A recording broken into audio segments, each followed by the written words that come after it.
Radio Televisión París presenta un resumen de la entrevista con la señora Catita Coque Casquete, escritora y pensadora de nacionalidad ecuatoriana, oriunda de la ciudad de Palenque, en la provincia de Los Ríos.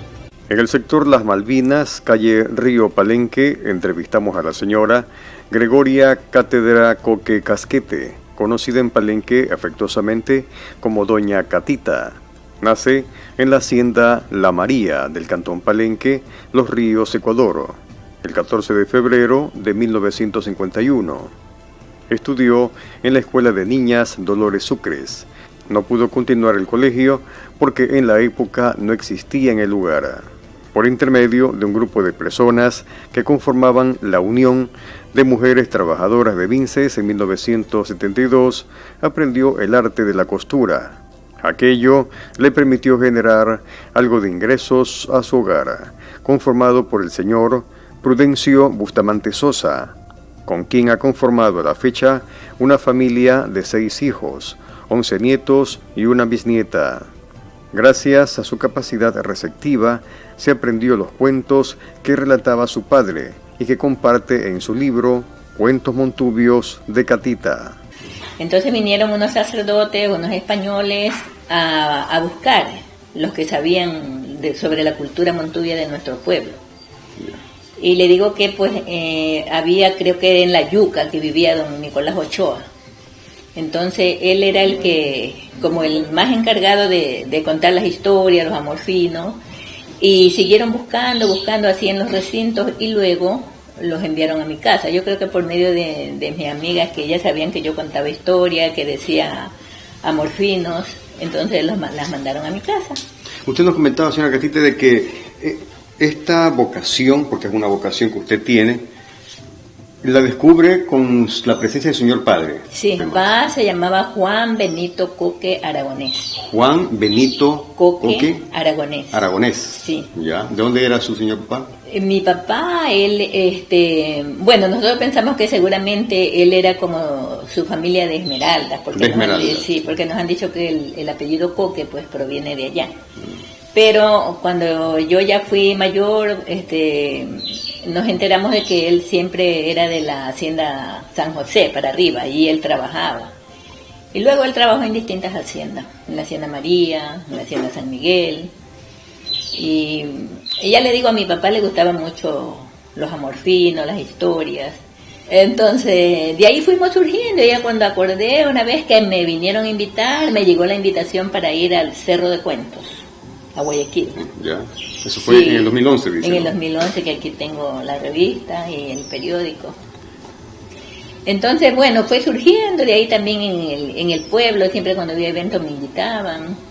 Y me fui haciendo conocida en lo que es las historias y los amorfinos.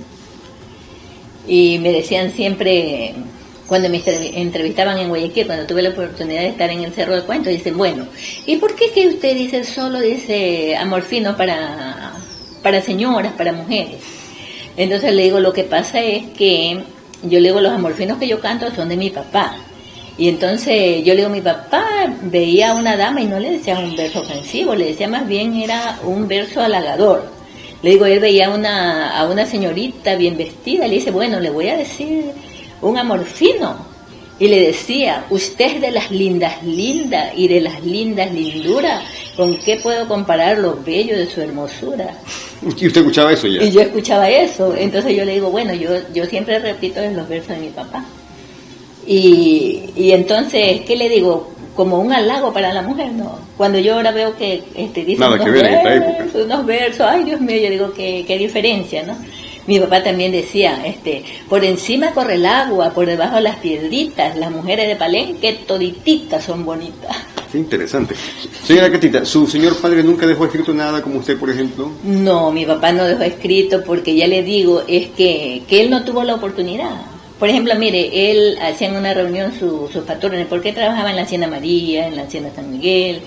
Siempre trabajó en el campo. Trabajó en el campo. Entonces, ¿qué era? Que cuando hacían una reunión, por ejemplo, decimos los patrones, entonces a mi papá le invitaban para que él le cuente historias, le diga amorfino a sus invitados.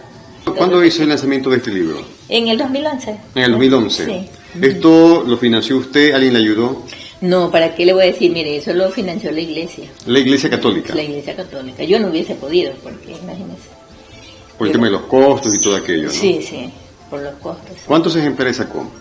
700. 700 ejemplares. 700. ¿Usted los ha donado, los ha vendido? Le cuento que en la iglesia quedaron muchos, y entonces yo cuando me invitaban así a una presentación a otro lado, yo llevaba libros. A veces llevaba 20, llevaba 15, llevaba 30 para vender allí. Uh-huh. Y también pues donábamos a las personas que... Bueno, ya le digo, los amorfinos que yo canto son de mi papá, solamente que yo los arreglo a la ocasión. A la época. A la época. A ver, por favor. Por ejemplo, hay el de la luna. A ver, dígalo. Sí, y la luna se llama. La luna hermosa. Ah, ya, a ver. Dice: ya viene la luna hermosa, saliendo de Carrizal, en la fiesta de San Nicolás, versitos vengo a cantar. Amor fino me han pedido, amor fino he de cantar, para el pueblo de Palenque, amor fino he de cantar. Aquí estoy porque he venido aquí estoy, sin cantarle a San Nicolás, le aseguro no me voy. Las estrellas en el cielo caminan de dos en dos, y así han caminado mis ojos, Niquito, por verte a vos. Señora Catita, un pensamiento que usted quiera transmitir a los jóvenes, a los niños jóvenes de esta época en general, un pensamiento reflexivo a manera de pensamiento final que usted quiera transmitir, que usted quiera hacer conciencia en niños y jóvenes a nivel mundial. Bueno, mi pensamiento a nivel mundial para la niñez, la juventud de Palenque y de todo el mundo, digamos, ¿no? que escuchen, que no debemos perder la tradición de la cultura montubia. No debemos perder la tradición de nuestros abuelos, de nuestros antepasados, porque esa es la raíz de nuestra cultura, contar historias, versos, amorfinos, porque imagínense si esto ya no hay quien se encargue de transmitirle a los demás, entonces se va a perder, y no debería de ser, porque como sabemos, nosotros estamos de paz, los que ya sabemos y algún día no estamos y no hay quien haya aprendido para seguir enseñando, entonces se va a terminar lo que es de la cultura, y no debería de ser, debería de mantenerse la cultura. Las historias que yo he contado, que están allí en ese libro, son historias que yo las he aprendido de mi papá ya. ¿No hay alguna obra suya, alguna historia suya aquí en este libro? ¿O todas son de su señor padre? Bueno, sí hay una suya. Sí, ¿cómo se llama? Mire, esa obra mía se llama Antonia y Benito. Antonia y Benito. Sí. Mire, en el tiempo de antes habían como muchas apariciones, decían los abuelos, decían que habían como muchas apariciones. Entonces, una vez mi papá contaba que en la hacienda donde él trabajaba, dice que a él lo habían dejado cuidando esa hacienda. Y entonces dice que le habían dicho que cuide la hacienda, que los patrones se iban a la ciudad. Y se fueron a la ciudad. Entonces dice que cuando mi papá de noche, a la medianoche, se ha escuchado que hacían bulla, que sacaban el zinc, que sacaban cosas, que sacaban fierro, que martillaban. Entonces dice mi papá que él se ha levantado a ver y que estaba toda la casa alumbradita, que estaban sacando el zinc, sacando cosas. Y entonces dice que él ahí iba a mirar, que mamá le dice, no vayas, dice, porque eso no ha de ser cosa buena, ¿para qué vas a ir? Pero cosa verídica, mi papá dice que él bajó y se fue, y cuando iba estando cerca dice que le pusieron foco de frente, unos focos que se ponían así, el foco de frente, y lo dejaron clarito, y mi papá le dio miedo y se regresó, y subió y a decirle a mi mamá lo que pasaba. Entonces, viste que yo te dije que no vaya, y seguían sacando y haciendo bulla, sacando cosas. Ese hecho también lo vio su señora mamá. Claro. ¿Usted no lo vio? No, yo no lo vi, sino que ellos contaban. Entonces, pero ellos contaban esa historia y entonces yo la puse en el libro. Entonces le puse eso. ¿Y su papi a qué atribuye ese fenómeno? Bueno, ellos atribuían ese fenómeno a que eran cosas que se daban antes, que existían esas cosas. ¿El que decía su padre? Bueno, mi papá decía que... ¿Fantasmas? Que era seguramente un fantasma que había allí. Porque el hecho es de que al segundo día mi papá va a ver y estaba todo intacto. Allí donde había habido todo ese escándalo, dice que todo estaba intacto. Y esa cosa fue real, mi mamá contaba y él también contaba que era... Eso fue Y los real. dos afirmaban aquello, ¿no? Sí, los dos afirmaban aquello porque es que antes en las haciendas, por ejemplo, podía haber una casa, no había más. Y O estaba a muchos kilómetros de distancia de cualquier otro tipo de construcción. claro, sí. Somos transeúntes sobre la faz de la tierra. Sí. ¿Cómo le gustaría a la señora Catita que la recuerde la posteridad?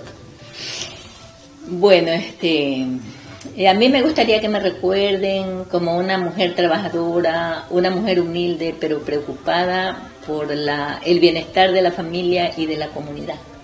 Catita Coque Casquete, otra trotamundo más de nuestro maravilloso planeta, quien, con su don de los amorfinos, relata costumbres y tradiciones propias de los pueblos, que no deben perderse como un legado permanente para las siguientes generaciones. Radio Televisión País presentó un resumen de la entrevista con la señora Catita Coque Casquete, escritora y pensadora de nacionalidad ecuatoriana, oriunda de la ciudad de Palenque, en la provincia de Los Ríos. Mario Muñoz Arévalo, Radio Televisión París.